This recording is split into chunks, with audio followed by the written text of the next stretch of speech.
Safety considerations and public concerns. The prospect of creating black holes on Earth sparked widespread public concern, forcing scientists to address some pretty fundamental questions about experimental safety. Public fears about CERN creating dangerous black holes have persisted since the LHC's inception, and honestly, they've been amplified by popular culture and social media speculation. CERN has consistently addressed these concerns through comprehensive safety assessments and public education.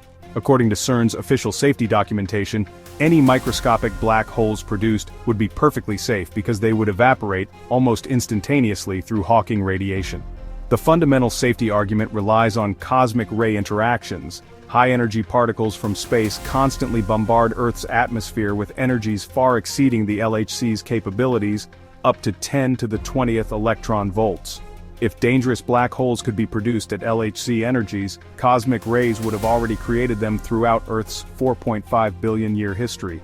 Dr. John Ellis and other CERN physicists have emphasized that even hypothetically stable microscopic black holes would be harmless because they would interact so weakly with ordinary matter that they would pass through Earth without effect.